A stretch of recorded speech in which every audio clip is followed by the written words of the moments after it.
एक कप में बचा हुआ पानी घाव पर डाला गया। किसी ने सोचा भी नहीं था कि अगले ही पल घाव चमत्कारिक रूप से भर जाएगा। पानी की यह अद्भुत शक्ति देखकर आदमी ने तुरंत एक कप भर लिया।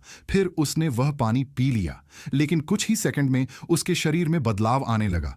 देखते ही देखते उसके बाल सफेद हो गए और उसका चेहरा मानो 80 साल बूढ़ा हो गया। वह तो अमृता पाने की उम्मीद में यह पानी पी रहा था, लेकिन पीने के बाद वह लगातार बूढ़ा होता चला गया। 30 सेकंड भी नहीं बीते थे कि उसका शरीर लगभग कंकाल जैसा हो गया। जब उसे लगा कि अब उसकी मौत निश्चित है, तो उसने महिला को भी अपने साथ खींचकर ले जाने की कोशिश की। तभी पीछे खड़ा मजबूत आदमी दौड़कर आया और महिला को उसकी पकड़ से छुड़ा लिया, जिससे उसकी जान बच गई। लेकिन टीदान को इस बात पर विश्वास नहीं हुआ। उसने फिर से तालाब से एक कप पानी भर लिया।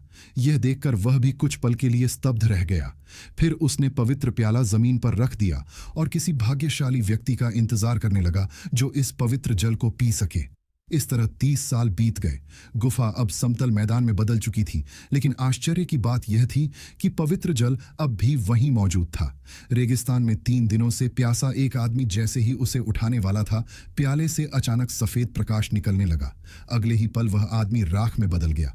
अपने दोस्त को राख का ढेर बनते देखकर जतिन ने ज्यादा सोच विचार नहीं किया। वह सीधे पवित्र प्याले के पास पहुंच गया। उसने सोचा, प्यास से मरने से अच्छा है एक बार किस्मत आजमा ली जाए। फिर उसने प्याले को मजबूती से पकड़ लिया। अजीब बात यह थी कि वह राख में नहीं बदला। दरअसल जतिन वही दुर्लभ भाग्यशाली व्यक्ति था जिसका इस प्याले से संबंध था।